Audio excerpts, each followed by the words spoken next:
Are you ready for Christmas?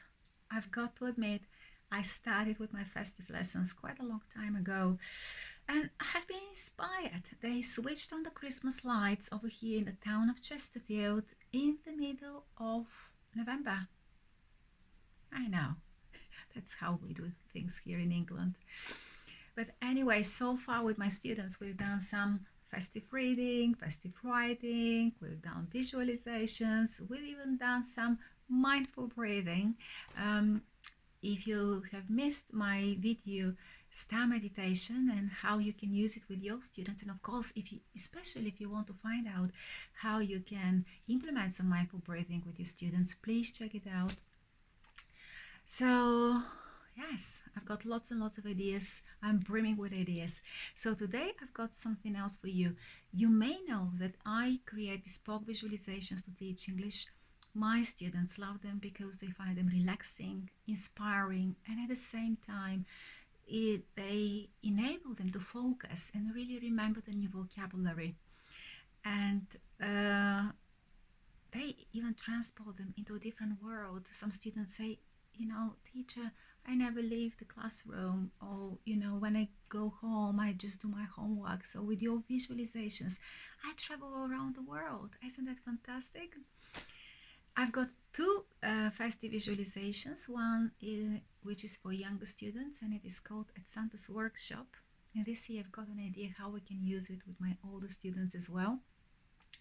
And for teens and adults, the visualization is called On Christmas Eve.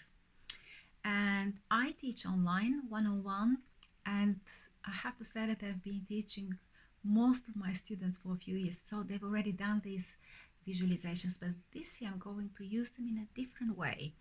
So after listening to the visualization, I'm going to invite them to do some creative writing, and I'll start with a prompt, and every 2 minutes I'm going to give the student a new prompt which they have to find a way to include in their writing.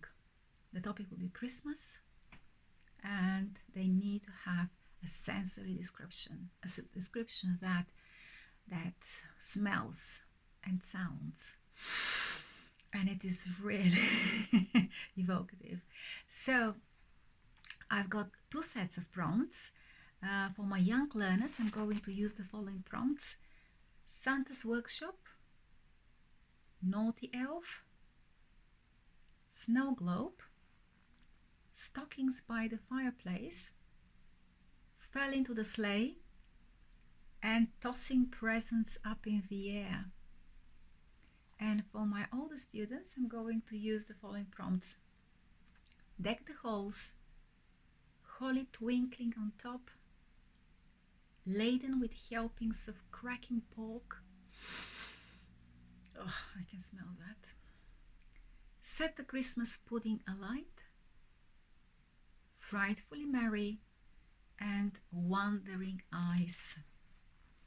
So if you're teaching like in a traditional school or a language school, and you have a group of students, a whole class of students, you can split your students into groups, and you may want to put the prompts in an envelope and just give them all the prompts, and they can decide in what order they can use them. And in this way we've got different stories, obviously, because the students will have used the prompts in a completely different way, which is amazing. If you want to practice a certain construction, maybe past tenses, ask them to use a variety of narrative tenses. That's great as well.